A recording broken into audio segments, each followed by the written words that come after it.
Welcome back to automation with Python series. पिछली video में हमने काफी डिटेल से बात की इफ एल्स के बारे में और हमने काफी सारे प्रैक्टिस क्वेश्चंस सॉल्व किए जो कि ऑटोमेशन के रिलेटेड थे। और मैं उम्मीद करता हूं कि आपने वो क्वेश्चंस खुद से भी सॉल्व किए होंगे। और अगर आपने उन क्वेश्चंस को सॉल्व नहीं किया तो मैं आपको हाईली रिकमेंड करता हूं कि वो क्वेश्चंस आप खुद से सॉल्व करो। और उसके अलावा आप खुद से सोचो कि यार और कौन-कौन सी प्रॉब्लम्स हैं जिनको हम इफ एल्स की हेल्प से सॉल्व कर सकते हैं और वो भी करो। तब जाके आप इस कोर्स को कंप्लीट कर पाओगे। और साथ के साथ इस वीडियो के दरमियान में या फिर आखिर में जो क्वेश्चंस आपसे पूछे जाते हैं उनका आंसर भी आप कमेंट सेक्शन में दिया करो, ठीक है? तो आज की वीडियो में हम बात करेंगे एक नए टॉपिक के बारे में और इसी वीडियो में उसको हम कंप्लीट कर देंगे। कुछ ज़्यादा बड़ा टॉपिक है नहीं। तो देखो हमने क्या सीखा, हमने इफ एल्स को सीखा जिसके अंदर हम कंडीशंस को चेक करते हैं। बट प्रॉब्लम ये है कि अगर हमारे पास 50 कंडीशंस हों, तब अगर हम लिखते जाएं if L if L if L if तो क्या होगा कि कोड जो है वो रीडेबल नहीं होगा। तो इसलिए पाइथन हमें एक और तरीका प्रोवाइड करता है कि हम कंडीशंस को हैंडल कर सकें और वो है मैच। ठीक है, तो मैं स्क्रीन शेयर करता हूं आपके साथ। यहाँ पर देखें हम क्या कर रहे हैं, हम यूजर से ले रहे हैं इनपुट एज। ठीक है, तो मैंने चेक करना है कि अगर एज 12 है तो उसको शो कराना है यूर एज इज 12। अगर 13 है तो उसको शो कराना है 13। और अगर यूजर नंबर्स के अलावा कोई और इनपुट करता है तो हम कहेंगे इनवैलिड इनपुट। ठीक है, अभी अगर हम इसको इफ के साथ देखें तो हम कैसे करते हैं, हम लिखते हैं इफ। ठीक है, बल्कि थोड़ा बड़ा कर लेता हूं ताकि ये आपको साफ दिखाई दे। Just give me a second. ठीक है, तो अगर यही काम हम इफ के साथ करते तो हम क्या करते हैं, हम लिखते इफ एज इक्वल्स टू 12। तब हम शो कर देते यूर एज इज 12। समझ रहे हो? और फिर दूसरे केस के लिए हमें दोबारा से लिखना पड़ता एल इफ और फिर से हम कंडीशन अप्लाई करते if age equals to 13। Then हमें मैसेज प्रिंट कराना होता है 13। बट यहाँ पर सिनेरियो जो है वो चेंज है। यहाँ पर हम क्या कर रहे हैं, हम यूज कर रहे हैं मैच कीवर्ड का। ये एक कीवर्ड है पाइथन के अंदर। ठीक है, इसके आगे हम उस वेरिएबल को लिखते हैं जिसको हमने चेक करना होता है। तो एज को चेक कर रहे हैं तो वही मैंने यहाँ पर लिख दिया। फिर मेरे पास आते हैं केस। इसके अंदर बहुत सारे केसेस आप बना सकते हो, आपकी मर्जी है। तो केस के आगे हम वो वैल्यू लिखते हैं जिस वैल्यू को कंपेयर करना होता है इस वेरिएबल की वैल्यू के साथ। ठीक है, तो क्या होगा, केस 1 के अंदर जब आएगा इंटरप्रेटर तो वो क्या करेगा, एज के अंदर जो वैल्यू है उसको कंपेयर करेगा इस केस की वैल्यू के साथ। अगर तो ये इक्वल हो जाते हैं तो ये वाला केस जो है वो एग्जीक्यूट हो जाएगा और ये बाकी वाले जो केसेस हैं ये इग्नोर हो जाएंगे। ठीक है, इसी तरह से अगर ये केस मैच नहीं होता तो फिर वो नेक्स्ट केस पे आएगा। फिर से वो क्या करेगा, एज के अंदर जो वैल्यू है उसको मैच करेगा इस वैल्यू के साथ। अगर तो मैच हो जाती है तो वो क्या करेगा, ये वाली जो स्टेटमेंट है इसको एग्जीक्यूट कर देगा और बाकी सारी की सारी स्टेटमेंट्स को क्या कर देगा, इग्नोर कर देगा। इन द केस हो सकता है कि जो इनपुट आ रहा है यूजर की तरफ से वो इनवैलिड है। मतलब ये कि हम चाह रहे थे कि हमारे पास ना एक इंट डाटा आए और यूजर क्या करता है, हमें कोई नंबर दे देता है। समझ सॉरी, यूजर क्या करते हैं, हमें कोई अल्फाबेट दे देता है। ठीक है, या फिर कोई स्पेशल सिंबल दे देता है। तो उस सूरत में हम क्या कर सकते हैं, हम यहाँ पर ना एक डिफॉल्ट केस बनाते हैं। सबसे पहले हम लिखते हैं केस और फिर एक स्पेस लगा देते हैं और फिर हम लगाते हैं एक अंडरस्कोर। ठीक है, और इसके नीचे जो भी हम स्टेटमेंट लिखते हैं वो तब एग्जीक्यूट होती है जब इन तमाम केसेस में से किसी के साथ वैल्यू मैच ना हो। आई होप आप इस बात को समझ रहे होंगे कि हम क्या कर रहे हैं, एक एक केस के पास जा रहे हैं। इस वेरिएबल की वैल्यू को, ये जो एज वेरिएबल है इसकी वैल्यू को हर एक के साथ हम मैच करते जा रहे हैं। जिसके साथ मैच हो गई तो उसके नीचे जो स्टेटमेंट है वो आउटपुट में शो हो जाएगी। अगर किसी के साथ मैच नहीं होती तो आखिर वाला जो हमारा डिफॉल्ट केस है ये वाला, ये खुद ब खुद एग्जीक्यूट हो जाएगा। तो ये एक वर्किंग है मैच की। अब हम क्या करेंगे, इसके रिलेटेड कुछ प्रैक्टिस क्वेश्चन सॉल्व करेंगे ताकि आपको आइडिया हो कि हाँ, जब कोई प्रोजेक्ट बनाया जाता है उसके अंदर किस तरह से मैच को यूज किया जाता है। लेकिन उससे पहले आपसे एक हम्बल सी रिक्वेस्ट है, अगर आपने सब्सक्राइब नहीं किया तो अभी कर लो, वीडियो को लाइक कर लो। तो चलें शुरू करते हैं इस अपने मैच के प्रैक्टिस क्वेश्चंस को और पहला क्वेश्चन अब अपना सॉल्व करते हैं। तो हमारा पहला क्वेश्चन है सिंपल कमांड ऑटोमेशन। अब इसमें हम क्या करेंगे, अपने सिस्टम को हम कुछ कमांड्स देंगे। फॉर एग्जांपल मैं अपने सिस्टम से कहता हूँ स्टार्ट, तो ये स्टार्ट हो जाएगा। मैं इससे कहता हूँ स्टॉप, तो ये शट डाउन हो जाएगा। अब ऐसा नहीं है कि हम फुली ऑटोमेटेड पूरा सिस्टम बनाने वाले हैं, बस ये एक छोटी सी एग्जांपल है। इससे क्या होगा कि आप समझ जाओगे कि मैच किस तरह से काम करता है। ओके, अब यहाँ पर हम क्या कर सकते हैं, यहाँ पर सबसे पहले तो हम यूजर से इनपुट लेंगे, तो उसके लिए एक वेरिएबल बना लेते हैं जिसका नाम होगा कमांड। ओके, इनपुट ले लेते हैं यूजर से, और इनपुट में एक मैसेज भी शो कर देते हैं दैट एंटर अ कमांड। चलें जी, वो यहाँ पर कमांड एंटर करेगा। साथ में हम एक काम करते हैं, कुछ मैसेज भी शो करते हैं, ठीक है, कि START स्टार्ट भी कर सकते हो, आप स्टॉप भी कर सकते हो, आप रीस्टार्ट भी कर सकते हो।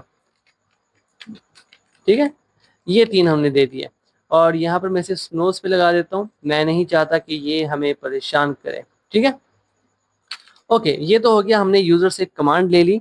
अब कमांड लेने के बाद अगला हमारा स्टेप है मैच को अप्लाई करने का। तो मैं यहाँ पर लिखता हूँ मैच, और जिस वेरिएबल में हमने वैल्यू ली हम उसी को यूज करेंगे, जो कि है कमांड।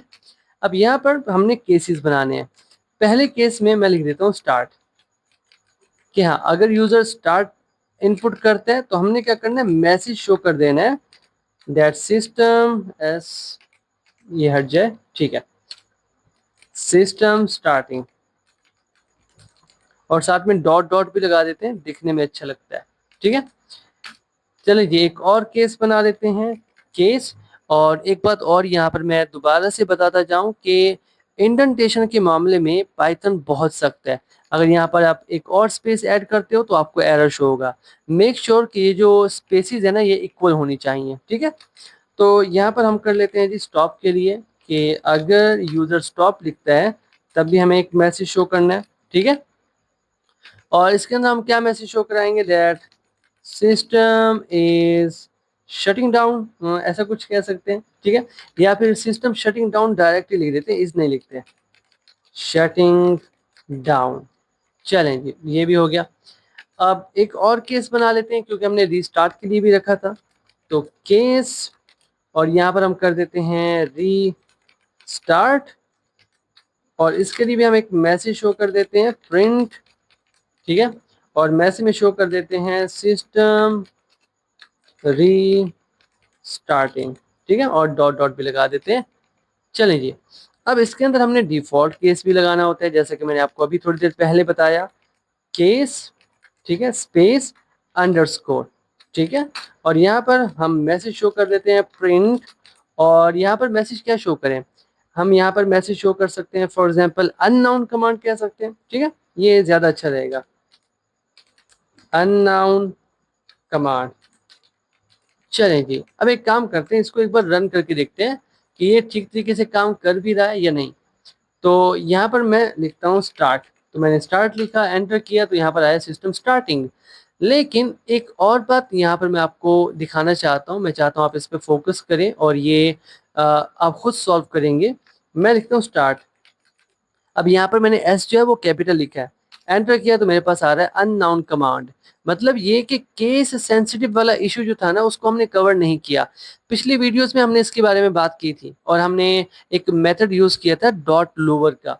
तो आपने क्या करना है, ये जो प्रॉब्लम फेस हम कर रहे हैं ना ये आपने खुद से सॉल्व करनी है। ठीक है,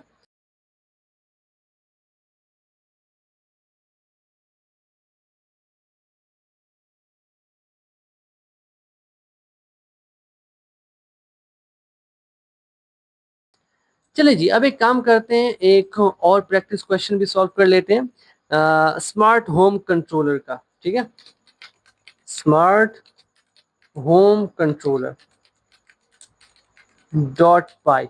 ठीक है, चलिए जी अभी मैं क्या कर रहा हूँ, आपने परेशान नहीं होना, बस साथ के साथ करते जाना है। अभी मैं क्या कर रहा हूँ, आपकी ना बेस स्ट्रॉन्ग कर रहा हूँ। एक बार आपकी बेस स्ट्रॉन्ग हो गई उसके बाद ऑटोमेशन आपके लिए बहुत ज़्यादा इजी हो जाएगी। ठीक है, इसलिए मैं कोशिश करता हूँ यार कुछ ज़्यादा ही प्रैक्टिस क्वेश्चन सॉल्व कर लें। ठीक है, अभी आपने क्या करना है, आपने ना एक स्मार्ट हाउस डेवलपर की तरह सोचना है। ठीक है, कि आपके पास ना वॉइस में एक इनपुट आएगा। ठीक है, कि फैन, अगर कोई बोलता है फैन तो फैन को ऑन कर दो, अगर कोई बोलता है एसी तो एसी को ऑन कर दो। तो किस तरह से आप सोचोगे। बेसिकली आपकी क्या हो रही है इस वक्त, आपकी हो रही है लॉजिक बिल्डिंग, आपने सोचना किस तरीके से है, ठीक है। तो यहाँ पर सबसे पहले तो हम यूजर से इनपुट लेंगे, तो मैं डिवाइस नाम का वेरिएबल बना लेता हूँ क्योंकि मैं डिवाइस लूंगा यूजर से। इनपुट कर लेते हैं और हम लिख देते हैं एंटर डिवाइस, ठीक है। जो भी डिवाइस यूजर एंटर करेगा हमारे पास आ जाएगी। उसके बाद हम लगा देते हैं मैच, किस पे लगाना है, डिवाइस पे। तो ये रही डिवाइस। अब यहाँ पर केसेस बना लेते हैं। केस 1, अगर यूजर एंटर करता है फैन, ठीक है, तो हम क्या करेंगे, प्रिंट, और यहाँ पर हम कर देंगे टर्न ऑन कर देते हैं, turn on fan, on fan. चलेंगे, ये तो हो गया पहला केस। इसी तरह से हम बहुत सारे केसेस बना सकते हैं। फॉर एग्जांपल यहाँ पर मैं लिख देता हूँ लाइट, ठीक है। अगर यूजर कहता है लाइट, तो यहाँ पर हम प्रिंट कर देंगे और मैसेज शो कर देंगे यहाँ पर टर्न ऑन लाइट्स। चलें जी, ये दो मैसेजेस हो गए।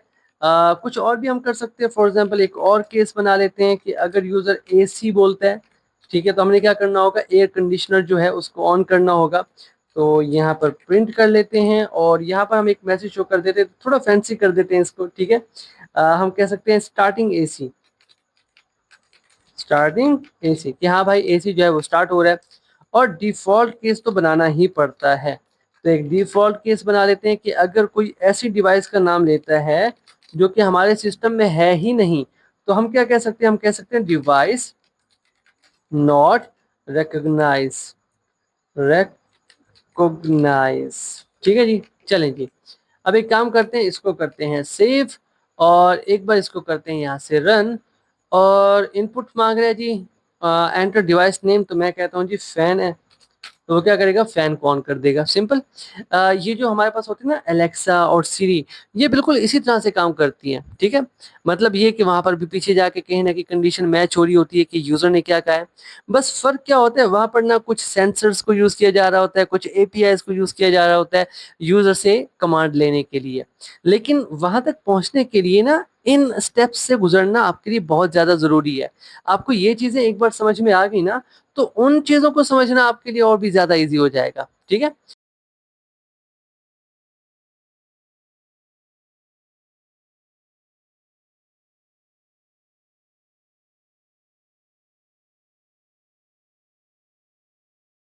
तो ये दो प्रैक्टिस क्वेश्चंस हमने सॉल्व किए ताकि आप समझ सकें कि हाँ मैच किस तरह से काम करता है। तो एक प्रैक्टिस क्वेश्चन आपके सामने अभी शो होगा। बल्कि मैं बता ही देता हूँ, आपने क्या करना है, एक सिंपल सा कैलकुलेटर बनाना है। आपने यूजर से फर्स्ट वैल्यू लेनी है, ठीक है। उसके बाद आपने यूजर से ऑपरेटर लेना है कि आप क्या करना चाहते हो, प्लस करना चाहते हो या माइनस करना चाहते हो। उसके बाद आपने यूजर से सेकंड वैल्यू लेनी है और फिर आपने आ जाना है मैच में। मैच में आपने मैच करना है ऑपरेटर को, कि अगर प्लस है तो दोनों वैल्यूज को प्लस कर दो, अगर माइनस है तो दोनों वैल्यूज को माइनस कर दो। और फिर आपने एक डिफॉल्ट केस भी बनाना है, ठीक है, जिसके अंदर आप कहोगे कि ऑपरेटर जो है ये गलत है, रॉन्ग ऑपरेटर। तो ये एक छोटी सी असाइनमेंट है, मैं चाहूंगा कि आप इसे बनाओ ताकि आप मेरे साथ साथ चल सको। तो चलिए ये अभी के लिए इतना ही, मिलते हैं आपसे नेक्स्ट वीडियो में। तब तक के लिए keep connected and keep coding. Thank you.